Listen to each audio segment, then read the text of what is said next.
Welcome to Automate This, the podcast where we decode the future of automation and AI in business.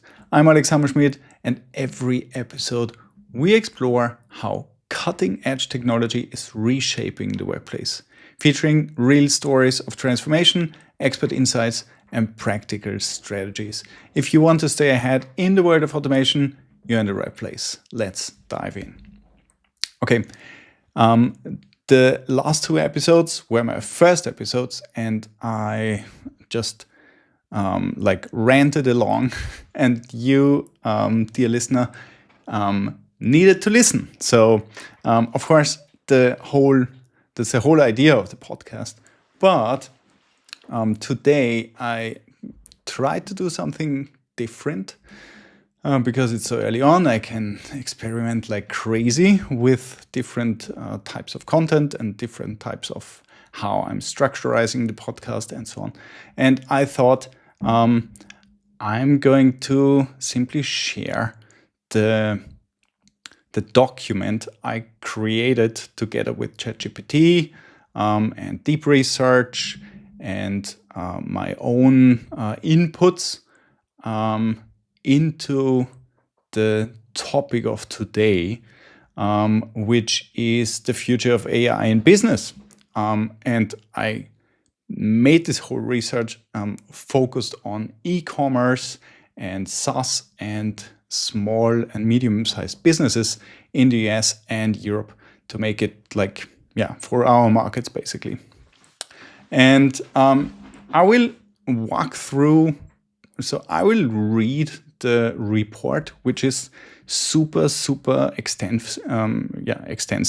If you seeing this on YouTube or on Spotify with video, then you can read along. And I will simply read this and put my own outtakes and my own knowledge next to it. So in case there is something, I would just compliment it. So, or comment it. And I think this could be something you benefit more of just my usual rants. So, let's try this. And please let me know in the comments if you like this type of content and if you can get out something of it. I think the report is amazing. I think it delivers so many insights on the industry and how it is performing right now, what's happening, and so on and so forth. So stick to the pod and let me know in the comments. And let's see what happens from here. So AI is rapidly transforming how businesses operate, driving new levels of efficiency and innovation. From online retail to software services and small enterprises, organizations are increasingly integrating AI into core strategies. In fact, nearly half of technology leaders in a late 2024 survey said AI is fully integrated into their company's core strategy, and 1/3 have AI embedded in products and services, which is quite a lot, actually. And we're talking about e-commerce and SaaS. So, and small and medium-sized businesses, which could be your plumber next door, basically. But this has tech. The whole research has tech specificity. So, let's keep this in mind. This reflects a broad acknowledgement that AI can deliver value at scale across industries, and its pace of adoption is unprecedented, even faster than past tech revolutions like the internet, according to pwc.com. Yes, I mean, the internet took 20 years until, there are still people not really using the internet.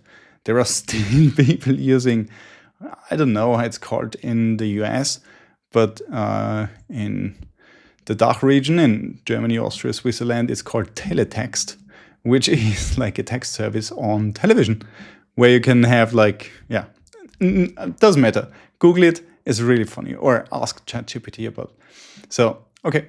Key trends such as generative AI and workflow automation are at the forefront of this shift, of course, promising significant gains in business efficiency and innovation. This report examines these trends and their impact on e-commerce, software as a service, and small and medium-sized businesses in the US and Europe, highlighting case studies, expert insights, and what developments, opportunities, and challenges lie ahead.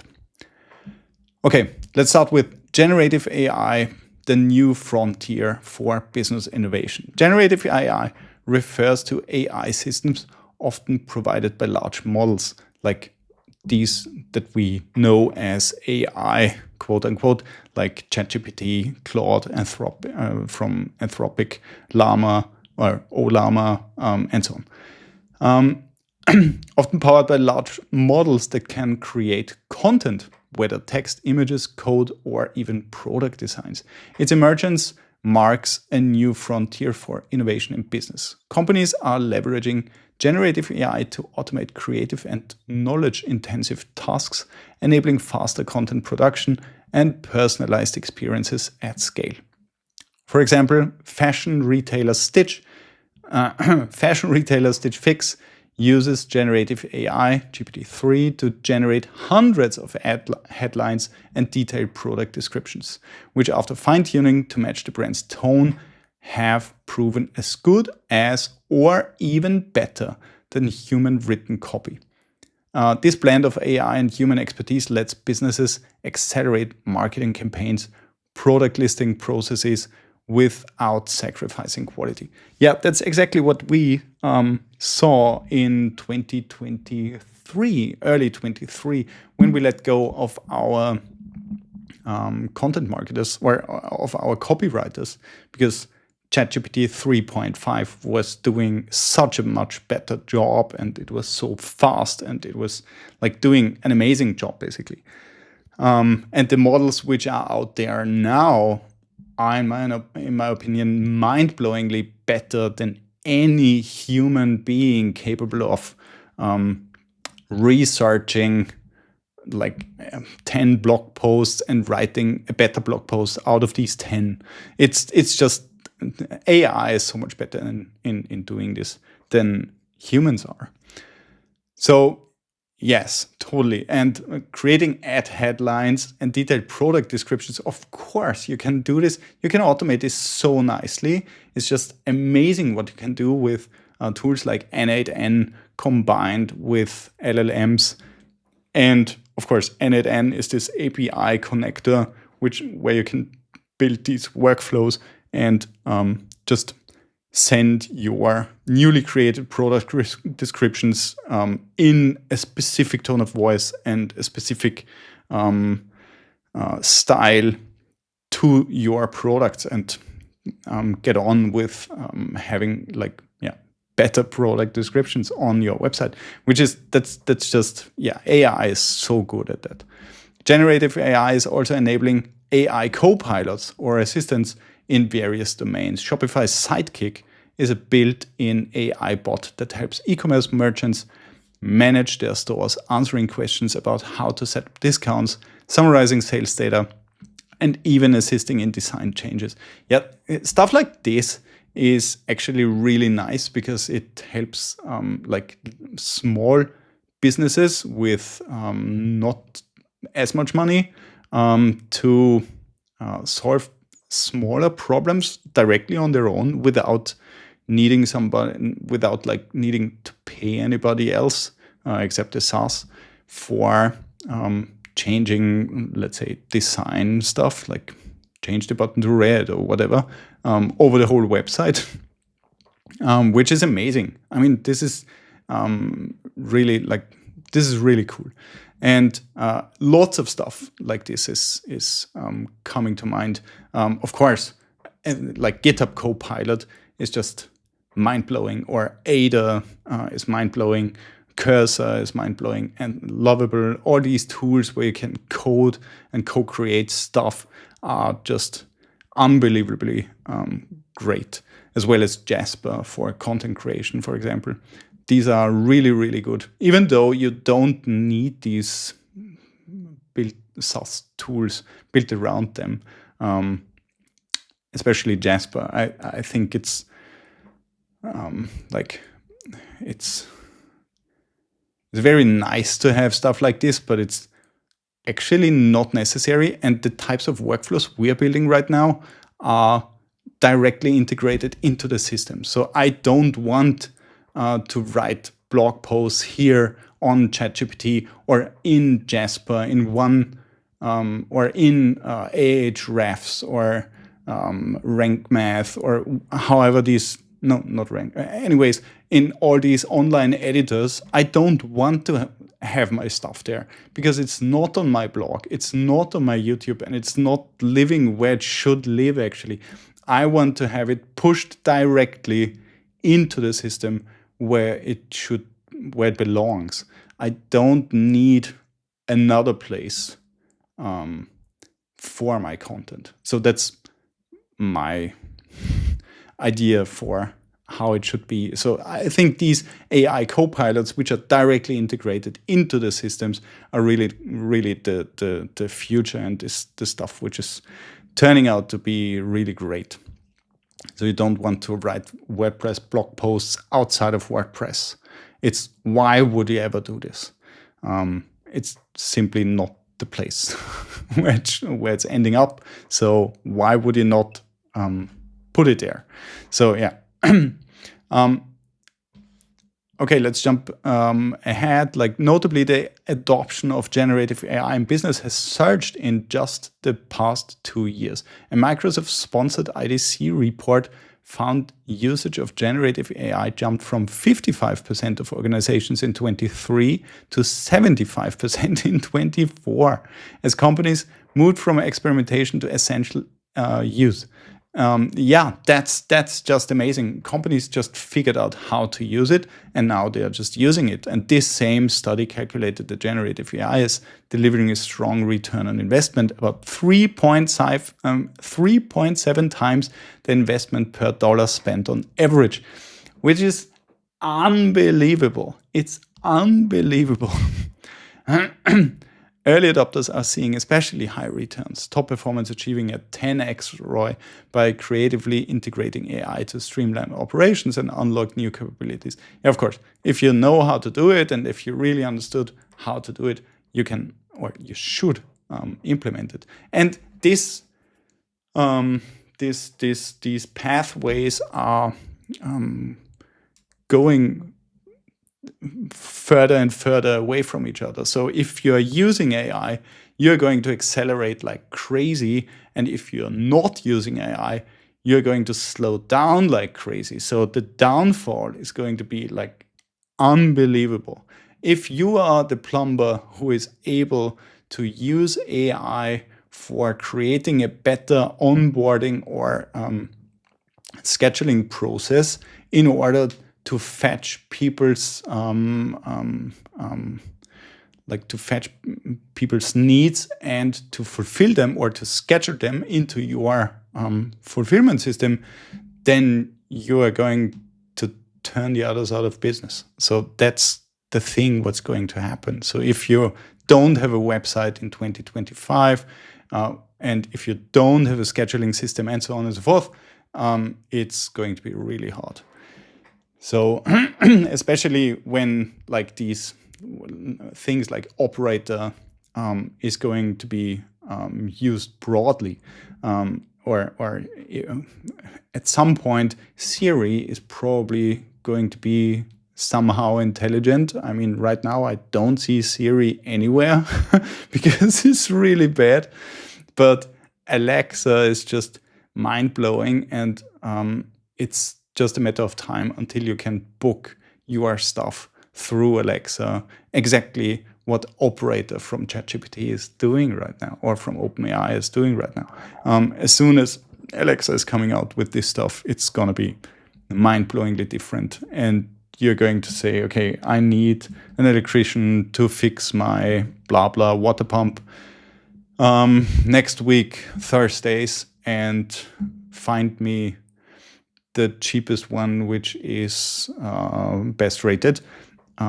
Alexa is just doing it for you, and they take their cut, and you don't have to open the internet for it, which is going to be amazing. So yeah, stuff like this is going to happen. So, and then if you're not online, of course, it's going to be really bad. So this, by the way, is a business idea itself. So if you are in search for a business, do this for not directly for a vertical, but do this for electricians or for barbers or for plumbers and so on and so forth.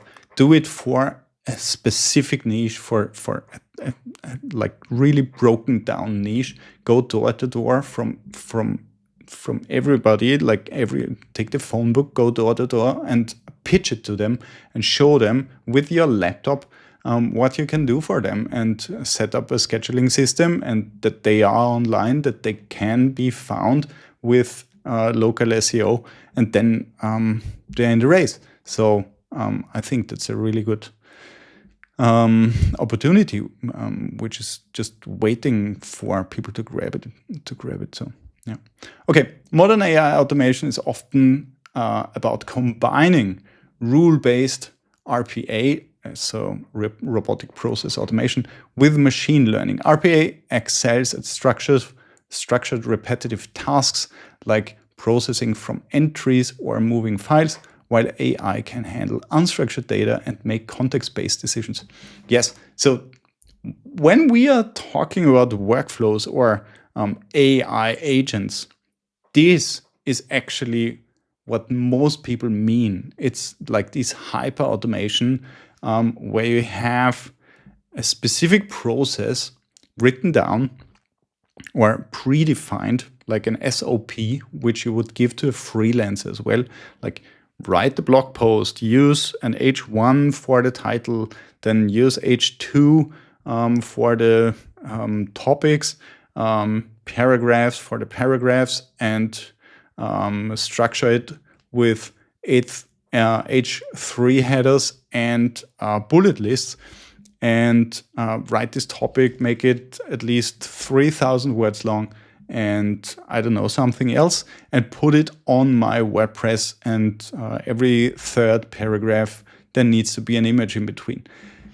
If you have stuff like this, you can easily, so this is a workflow. This is a typical, like a very basic SOP, if you will.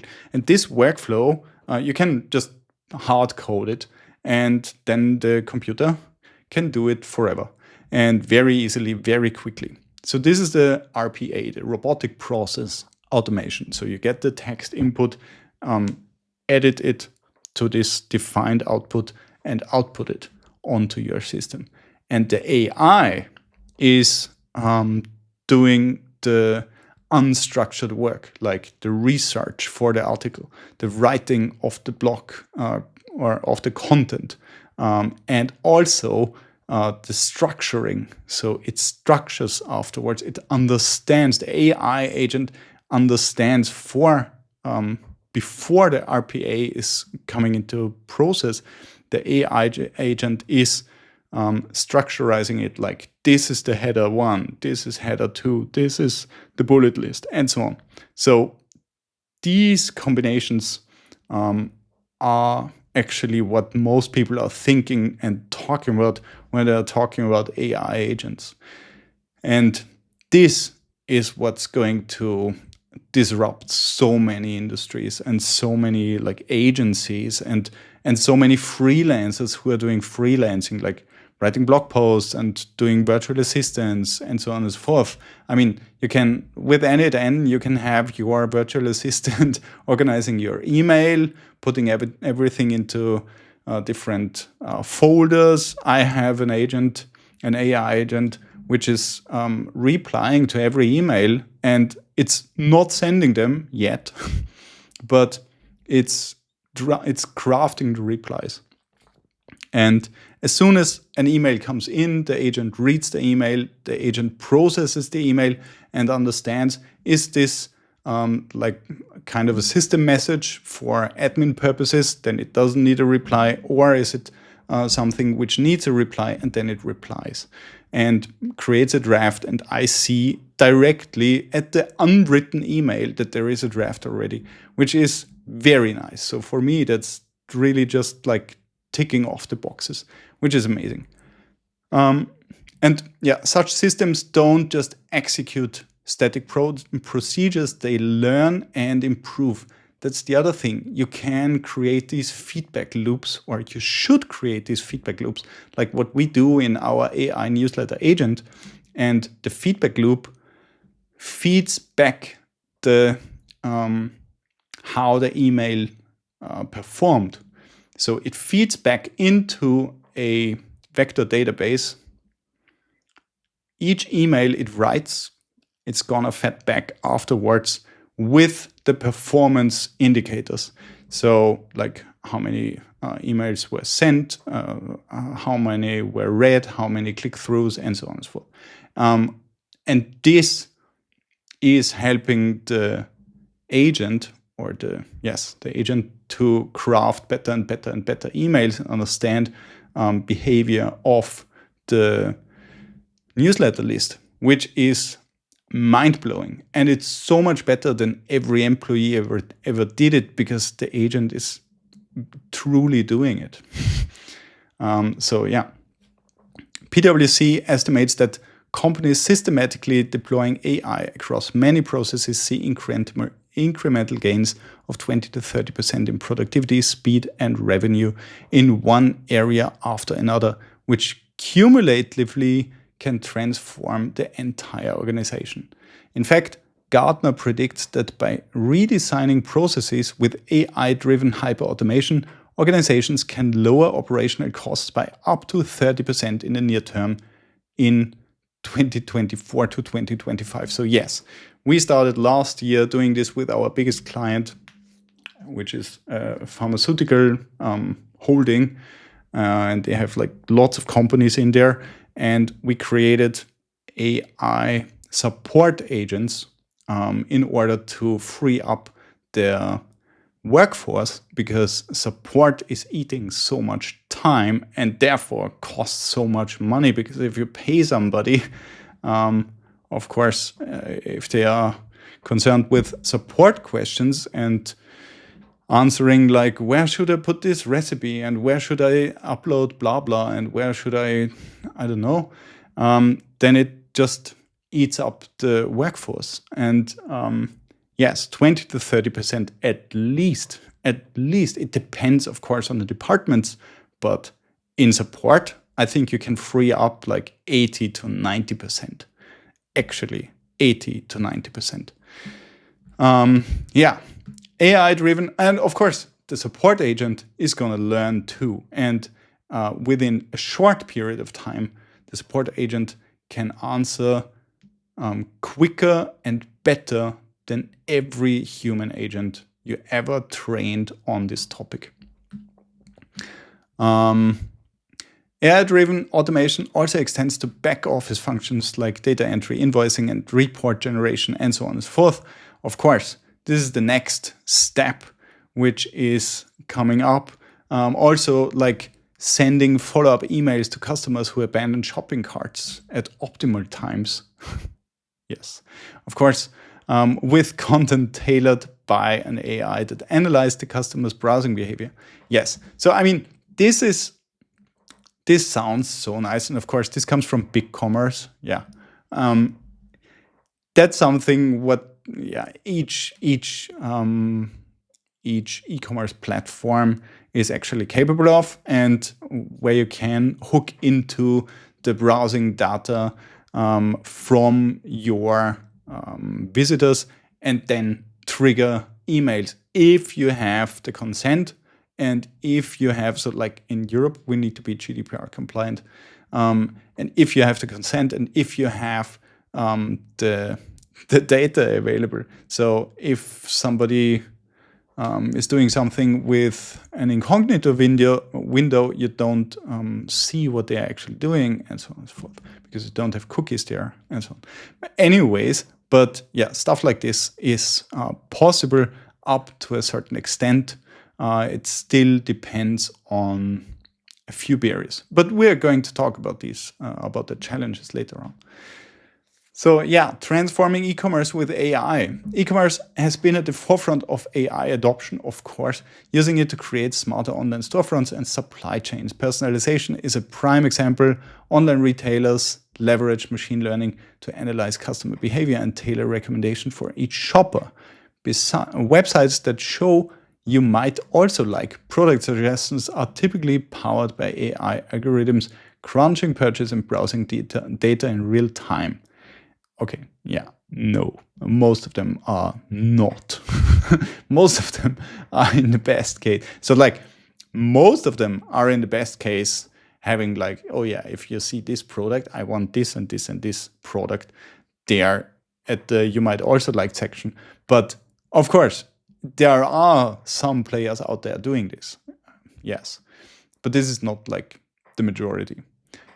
This not only improves user experience, but also drives sales by surfacing relevant products. Over time, such AI recommendation engines are becoming more autonomous, requiring less human tweaking as they continuously learn from new data. Of course, so as soon as this is going to be implemented in all the different stores, and if this is going to be implemented in all the different pricing tiers, then it's going to work like that. And of course, we can build this. So it's possible to do it right now. But I wouldn't go as far as like saying, yeah, most of the suggestions are like this. Not yet. I don't believe that. Pricing optimization is another area where AI is making an impact. Yes, you can even see this like Google Shopping is just sending out like crazy. They want you to use their AI pricing adoption, blah, blah. So yes, of course, pricing is definitely something you can A/B test pricing. And of course, if you A/B test something, you need to analyze it afterwards. And AI is great at analyzing it because it's not something, yeah, I like the 97 better than the 99, so I use the 97 and then I will say in my report it's going to be better. No, AI is giving you the actual truth, which is amazing. So you don't rely on some people liking some numbers more than others. Yes. And yeah, this level of responsive pricing would be impossible to manage manually across thousands of products, but AI can handle it at scale. Of course, there are very few stores having thousands of products. Customer service in e-commerce has also been revolutionized by AI. Many online stores now use virtual assistants or chatbot to provide instant support, guiding customers through common questions or issues. These AI bots can facilitate some simple transactions like checking order status or processing a return and deliver the appearance of high-tech support, while human support agents focus on more complex inquiries. Exactly. This is really nice. Of course, importantly, AI assistants are available 24/7, meaning even a small e-commerce business can offer round-the-clock help without hiring overnight staff and so on and so forth. Of course, that's amazing. And AI is going to help a lot. AI agents are definitely the future in support and in content generation and so on. So like I'm absolutely there. Beyond the storefront, AI enhances e-commerce operations via smart logistics and demand forecasting. This is super interesting, and this is something I read here the first time about. I didn't think about it, but of course in ERP, there is lots of stuff what you can handle with AI. Machine learning's predictive powers shine in logistics by forecasting delivery times. Okay, demand surges or shipping delays, allowing retailers to proactively manage their supply chain.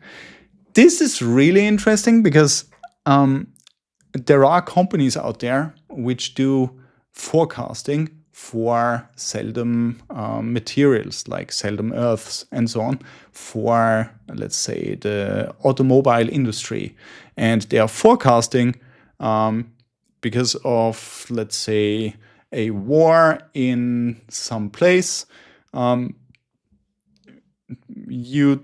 the I don't know, aluminum price is going up by, I don't know, 5% within the next 12 months. So it would be good to stockpile aluminum now in order to have it cheaper available, or in order to have it available in 12 months from now, and so on. So there are companies which do this like big data research stuff and give you different forecasting models which you can acquire and then make your decisions from there. And this is super expensive stuff, and that's not like for SMBs. So like we are talking here, this is just interesting. That's not something we're concerned about. But if AI would do this within your store and you are producing, I don't know, knitted baby blankets, and then you understand, I don't know, cotton is going to be so and so much more expensive within 6 months from now, then you would stockpile now and gain within the next 6 months because you don't have to raise prices as early or as much or whatever. So this is actually really interesting. But there is this saying like interesting. How's it called? Interesting is not effective. No. Simple is effective. Interesting is just interesting. So it doesn't mean that just because something could be done, it's effective. But of course, forecasting is something really nice, and it's going to be changing the whole industry. So in ERP, like enterprise resource planning, where you would connect your warehousing and everything, of course, it totally makes sense. And it totally makes sense to understand, this product is going to be out of stock and we need this for this and this and this and this. So AI is just seeing it and restocking or ordering it. But I mean, you have in each ERP, you have these reorder rules already. So you can set these rules, and as soon as something comes low on stock, it would just reorder itself or create the purchase order. Yes, but anyways, it's super nice. This reduces stockouts and excess inventory, optimizing costs. AI-driven demand forecasting and inventory optimization have become especially crucial in Europe and the US, where supply chain disruptions in recent years put pressure on retailers to be more data-driven and agile. Okay. Generative AI is opening new possibilities in e-commerce as well. It can generate rich content that previously required extensive human effort. Retailers are using generative AI to write product descriptions, create marketing copy, and even produce images. Stitch Fix's use of AI to auto-generate product descriptions with a human in the loop to verify quality is one such case, speeding up a labor-intensive task across their large inventory. Yes. So we do our YouTube thumbnail. I mean, this is super tiny, but we are doing our YouTube thumbnail and the images for the blog posts, which are just like the blog posts get written out of our YouTube content and out of our podcast content. But the images, it was always, we had, or we still have this Envato Market, Envato Elements account where you can download images and license them for the brand you need them for and so on. And then you can use them. And this alone, like looking for an image which fits to a blog post or creating a thumbnail is, I mean, of course, thumbnails, it's science anyways. Looking for images which you can use for these types of stuff is eating time, and it's so unnecessary, especially in blogs. And nobody ever I don't know, maybe people are opening blog posts because of the image, but not in tech. So I think AI is absolutely capable of creating a nice looking image in for a website and just pushing it there. So that's something which is just mind blowing. So yeah, we have a workflow in N8N. Maybe I will do a tutorial. It's really interesting. So it's kind of a nerdy thing, but we have this workflow in N8N where we create the description for the YouTube video, for the YouTube video, and within this workflow, it creates with DALL-E, it creates an image. Then it takes the image, it puts my PNG image where I'm cut out. It puts it on the right corner, and over the other image creates a new image, scales it down, and uploads it to our Amazon S3 bucket. And from there, we can just use it to put it into the thumbnails. So this process alone is it's worth so much time that it saves you money. It's really nice doing stuff like this. So yeah. Generative AI chatbot to encourage customers with daily trivia questions. Then let winners auto-generate personalized greeting card messages for their bouquets. Yes, of course. You have all these generators which can do funny stuff for you. Writing a speech and so on. All this stuff. Of course, there is lots of stuff you can do. Overall, AI is changing the game in online retail by enabling data-driven, automated, and personalized approaches that improve both efficiency and customer experience. US and European e-commerce companies alike are investing in these AI capabilities, though European firms must also navigate strict data regulations when leveraging customer data for AI, a point we will revisit in the challenges section. Yes, of course. Yeah, then AI-powered innovation in SaaS. The SaaS sector is inherently tech-focused, so it's no surprise that SaaS companies have been quick to adopt AI both within their products and in their internal operations. AI is driving a new wave of product innovation in SaaS. Many platforms now offer built-in AI features. It's like, that's basically the thing. And here they are talking about Einstein GPT, which is from Salesforce. We were talking about the thing Slack has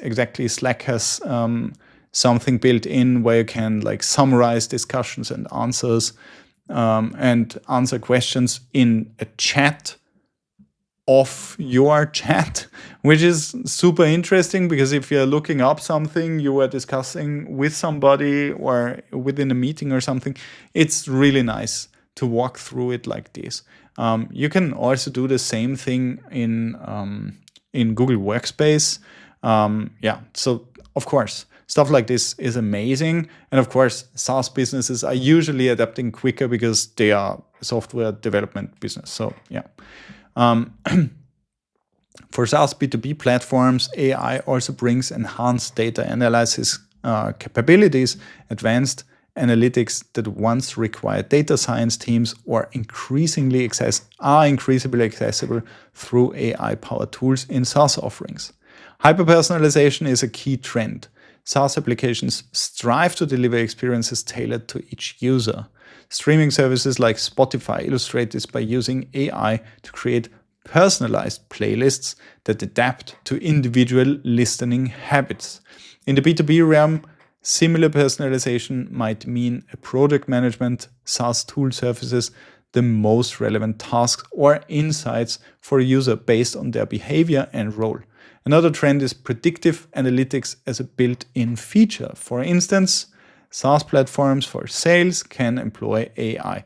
Yes, Klaviyo is doing this. So they are, if you create a campaign, it can predict how effective the campaign is going to be and how effective the newsletter is going to be and so on. So it can be really interesting, especially if you're a bigger team. It's going to be really interesting. But what I saw or what I see when I'm working with companies, especially with small companies like under 5 people or under 5 people in their marketing team, then it's mostly not about like how much can we crunch our data. It's usually about like, okay, do we send a newsletter, yes or no? So that's something, I mean, we're talking tech, so this is possible. AI is also streamlining SaaS operations and development. Yes, so many SaaS companies use AI to monitor their systems, automatically detect anomalies or security threats, and optimize cloud resource usage. Furthermore, the rise of generative AI has led to new tools that aid software development itself.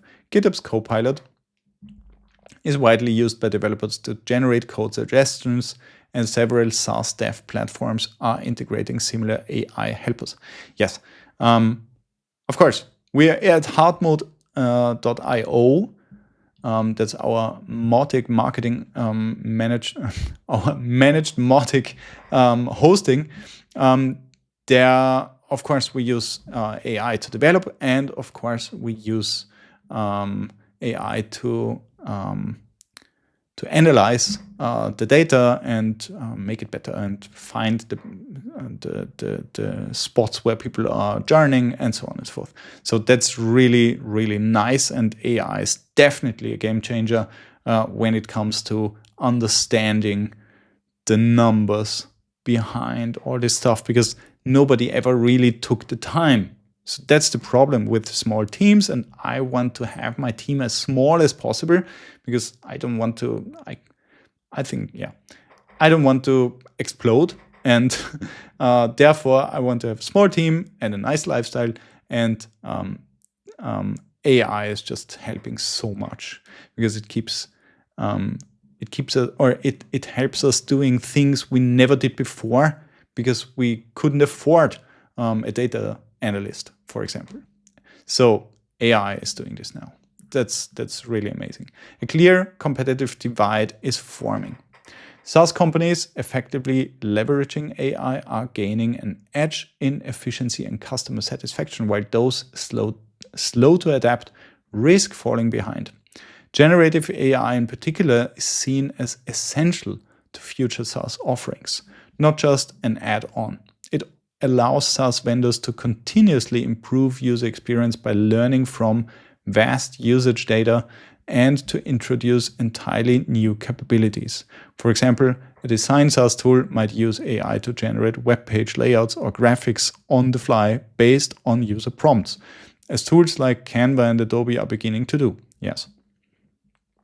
Of course, I mean, there is the thing like, and we get this asked a lot in the Mautic community or in our Mautic customer base, why Mautic is still not capable of creating emails like inside the email builder. There are so many companies like MailChimp and I don't know, lots of companies where you open your email builder and then you prompt it inside there, and it will write your newsletter. Of course, and this is something, and there are already some plugins out there which you can use, but are we still here? Yes, we are still here. But the crazy thing about this is actually, let's change this here. Actually, that's really bad today. I didn't even check the video.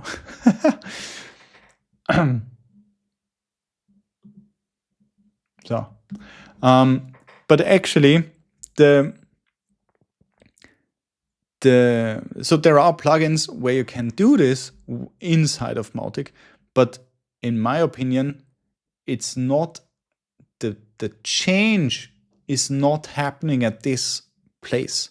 The change is happening at the AI newsletter agent, for example, which writes the newsletter for you and pushes it directly into your Mautic or into your email marketing system. You don't want to open the email marketing system and then open the builder and prompt in there, oh, I need to have a newsletter about X, Y, and Z, and we are doing blah, blah, and blah, blah. You want the whole agent, you want the system knowing already which newsletters did you send, how did they perform, what is your topic, what are your products, and so on. What is your latest pieces of content? If you don't have that, you're basically using AI like you would do here. Then, so if you only want to write the newsletter directly inside the tool, then you can just do it in ChatGPT. But that's my rant on it. So you don't, of course, it's totally nice if people want to have it directly inside their email builder. Why not? But I think it's not the game changer. Actually, it's not jumping curves. Yes. Empowering SMBs with AI. Perhaps the most profound impact of AI in business is how it's empowering small and medium-sized businesses. Traditionally, advanced tech has been the domain of large enterprises with big budgets and specialist teams. That is changing with the democratization of AI tools, especially cloud-based and generative AI services that SMBs can tap into without heavy upfront investment. In a recent US survey, 91% of SMBs that have adopted AI reported that it boosts their revenue. That's amazing. A strong indication that AI is delivering tangible value for smaller firms. Moreover, nearly 80% of these SMBs believe AI will be a game changer for their business. The ability of AI, this is coming from Salesforce, so nobody really knows. Of course, these companies like this and companies like we are interpreting a lot of stuff into it. And actually, you need to hear it from your barber store that they actually scaled their business 3x because of AI. So we first need to broadly see that it actually changes something. Because if every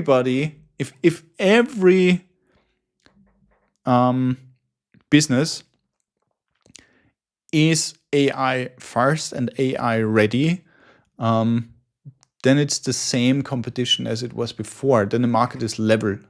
And then I strongly believe that there is no competition advantage if everybody can be found from Alexa to book an appointment for an electrician next week on Thursday at 3:00, because everybody can be found. So then we are back to, okay, how do you market your business? Which is really interesting. So marketing is never growing old.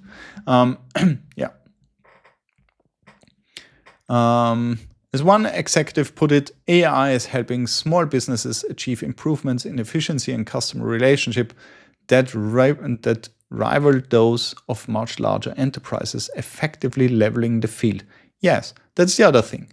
If you're doing it right, you can play with the rule book of an enterprise. Because if you have an AI agent which is doing great customer support 24/7, then there is no difference to an enterprise having a support team available 24/7 because you have it too. Of course, that's a real advantage. So this is gonna stir up lots of verticals. And one way AI empowers SMBs is by enabling them to perform tasks in-house that previously might require hiring additional staff or outsourcing. Generative AI in particular serves as a force multiplier for small teams. Yes, employees in a small firm can leverage tools like ChatGPT or image generation models to handle diverse needs, writing marketing copy, drafting proposals and reports, designing simple graphics, analyzing customer feedback, and more. Yes, of course, this stuff is like how people work is changing with AI. I see it in our company. everybody works with AI, at least as some form of co-pilot, in order to be faster or to get better ideas or to get better research and so on, and then works from there, or do data analytics, analyzation and so on, and or coding. And this is something we couldn't where we weren't as fast in 2022, for example. This just changed. So now our output is like, I don't know, 5x or so with a smaller team than we had in 22, which is super interesting. And this is only because of AI and like LLMs and these ChatGPT and Claude. Yeah. One way AI empowers SMBs is by enabling them to perform tasks. Blah, blah, blah. Yes, we saw that. Indeed, SMB owners who fully embrace AI often outperform their peers using these tools to operate with a agility and personalization that larger firms struggle to match.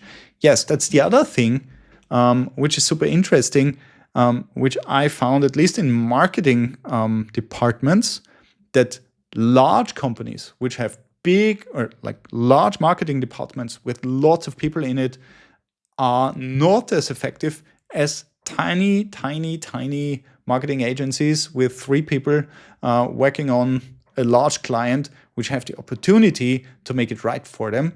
And they're often like way better just because they are leveraging whatever they can in order to satisfy the customer. Whereas the large client, the large company, of course, it's not everyone, but that's something I've seen. Whereas the large marketing department just does their day-to-day job, and they don't really, sometimes people don't really care if they get better in what they're doing, even though they get a really nice tool. But yeah, I think that's something what enterprises are fighting with anyways every day, like burning money like crazy. Yes, several accessible AI-driven services are tailored to SMB needs. There are affordable AI chatbots that a small business can deploy on their website to handle customer inquiries, effectively providing 24/7 customer service at low cost. There are also, and you can build them, there are also low-code or no-code AI platforms that let non-technical users build predictive models or automate workflows with simple drag-and-drop interfaces. Yes, like n8n, for example. Cloud providers like AWS, Microsoft Azure, Google Cloud offer pay-as-you-go AI APIs for tasks like language translation. Yes, oh my God, translation. that's amazing. Image recognition or demand forecasting, meaning an SMB can plug powerful AI capabilities into their operations without heavy infrastructure. This democratization of AI tools has lowered cost barriers, as noted by AWS experts. The advent of pay-as-you-go cloud models and out-of-the-box AI solutions means high compute power or in-house data science teams are no longer prerequisites for SMBs to get started with AI. Okay, yeah. Yes, blah, blah, blah, blah. I would just jump over a little bit here. Okay, key developments and opportunities in the coming years. So now it's going to be interesting. So increased automation of routine work. Yes. So all of us, we're gonna focus on stuff like that. AI will take over more routine and administrative tasks across industries. Everything from data entry and transaction processing to basic customer inquiries and scheduling can be increasingly handled by AI agents or bots. This will free up employees' time for strategic, creative, or relationship-focused work. For example, we can expect more widespread use of AI to automatically draft routine emails, process invoices, or manage inventory updates without human intervention. Yes. Then, cost reduction and efficiency gains. By automating labor-intensive processes and optimizing workflows, businesses can operate leaner. SMBs in particular stand to cut operational costs by using AI for tasks like bookkeeping, report generation, or automated marketing campaigns. Running with fewer resources more efficiently improves margins and scalability.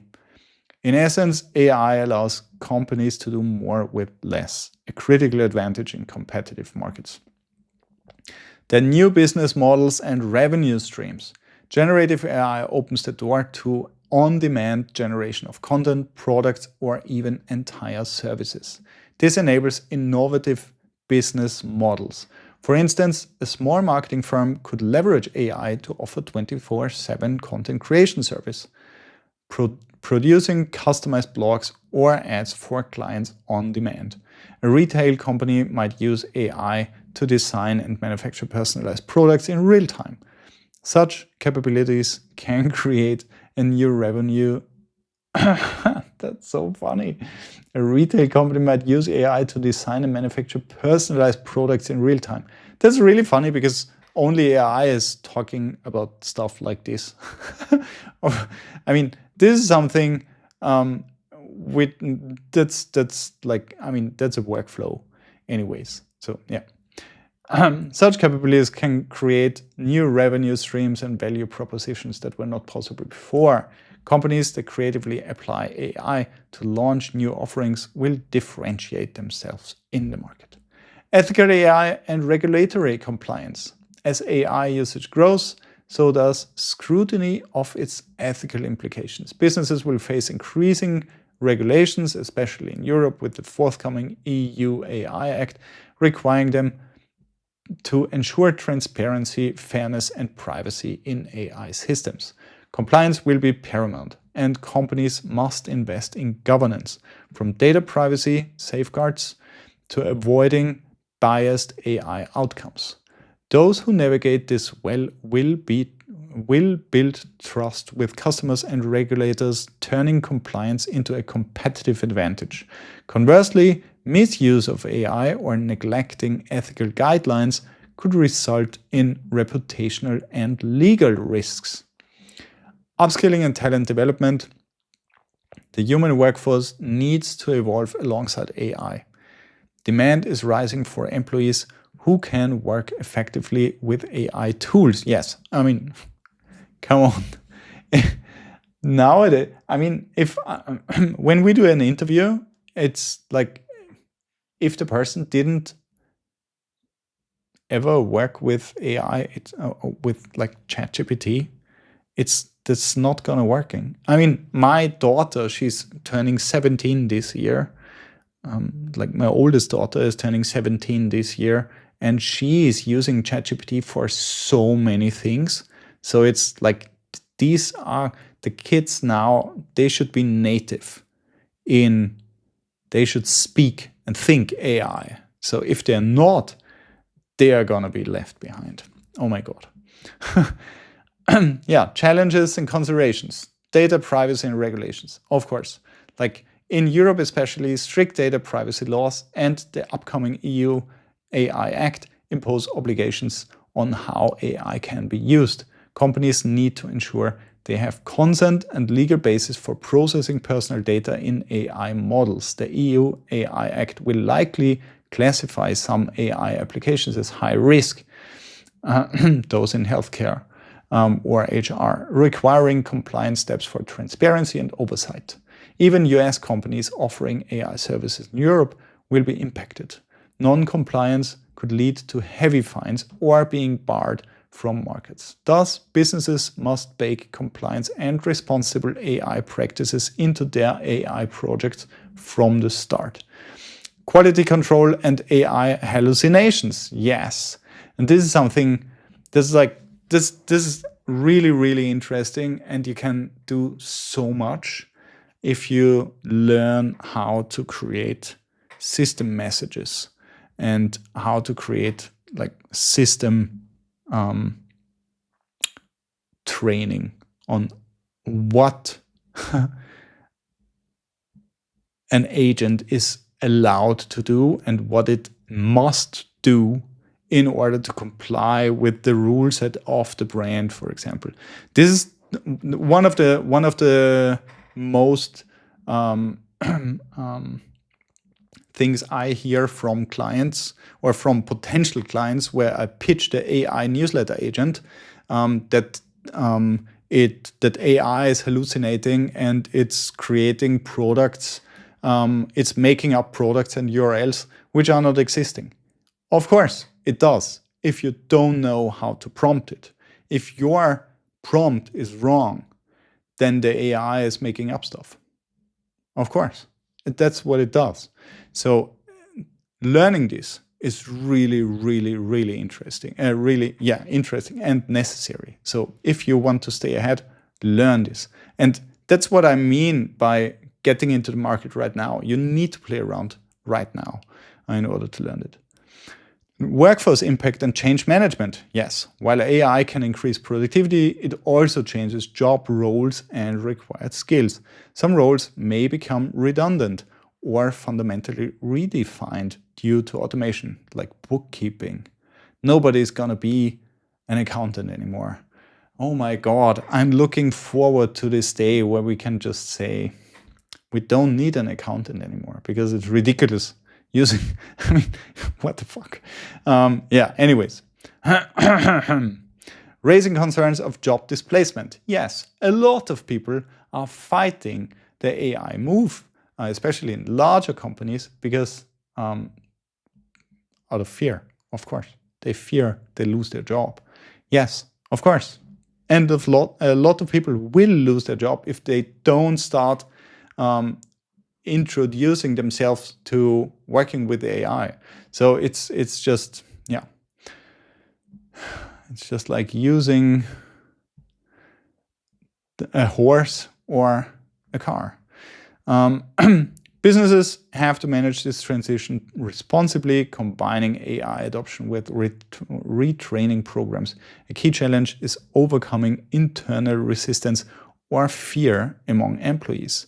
Clear communication that AI is meant to augment rather than simply replace staff, and providing opportunities for workers to learn new AI-era skills can help ease this shift. Yes, so I'm definitely thinking about, like, don't let go of all people. So, I mean, back in 22, we let go of all freelancers because we didn't want to work with them in the first place. It was just costs. As soon as we learned, oh my God, we can create all the content in-house without these gigantic costs, we just did it.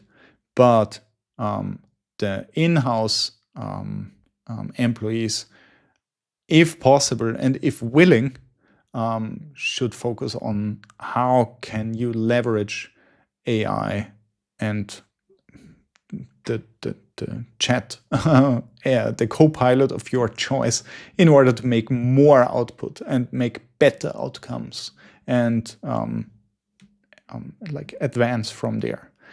Yes, expertise and skills gap. Implementing AI solutions often requires specialized know-how from data engineers to ML modelers, which many companies, especially SMBs, do not have on staff.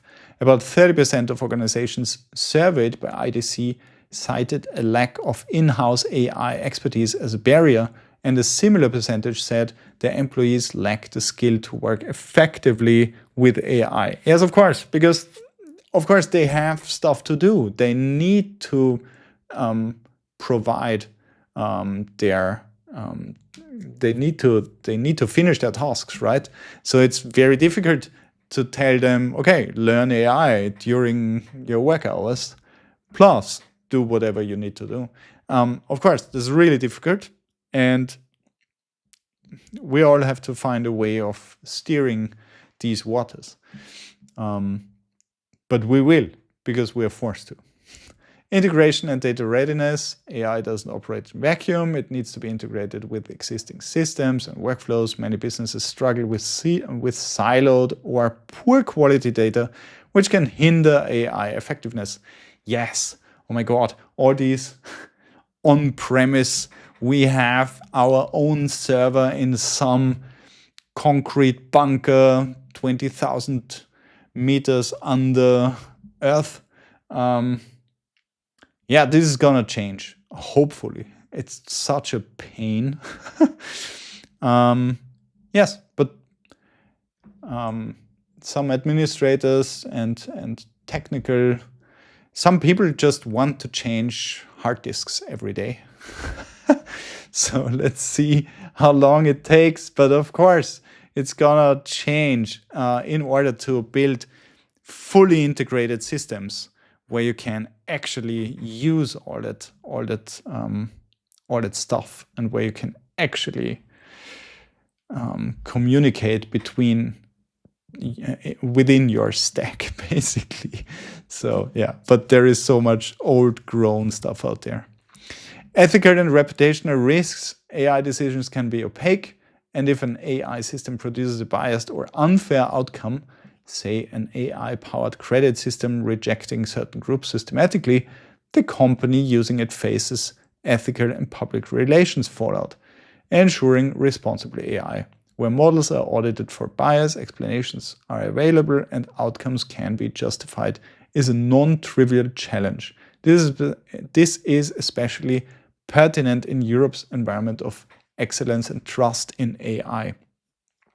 Companies must be prepared to explain their AI's decisions and ensure they align with societal values and their own ethical standards. Failing to do so could result in loss of customer trust or even legal action.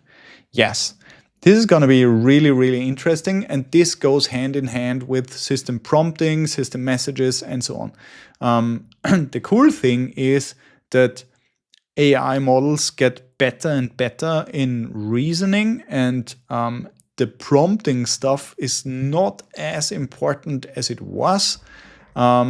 Whereas system messaging or knowledge bases, where the AI, where the LLM is fetching the necessary like primary knowledge in order to create good support or stuff like this, these systems are going to be really important as well. So it's going to be very important how the metadata in your vector database is going to be structured in order to give the system actually what it needs to understand how to optimize the output or how to output something. Yeah, prepare for the future. Develop a clear AI strategy. Yes. Foster a culture of innovation and training. Yes. Invest in data and infrastructure. Of course. Collaborate and leverage ecosystems. Of course. Don't build stuff 20,000 meters under earth on premise, which nobody else can use except your administrator. Focus on responsible and inclusive AI. Yes, these are the things. I mean, this report, and it's so intense. It's, as said in the beginning, that's the first time I'm sharing directly the report or the background knowledge about something I'm thinking about. But I think it's really, really cool, like how it's built and how it's done. And yeah, this is made with AI. And of course, I prompted back and forth and enriched the report and fine-grained it to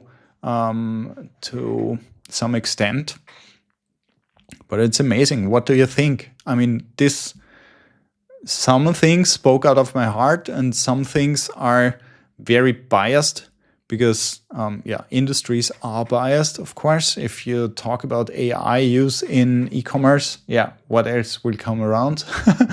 But, what do you think? Let me know in the comments. And if you like this type of content, I'll create more of it.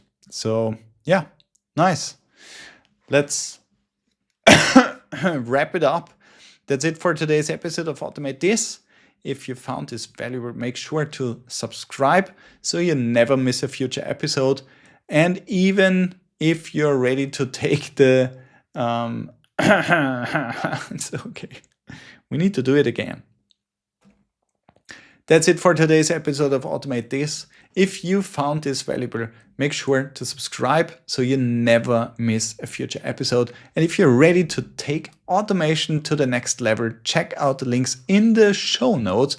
Until next time, keep automating and stay ahead of the curve. See you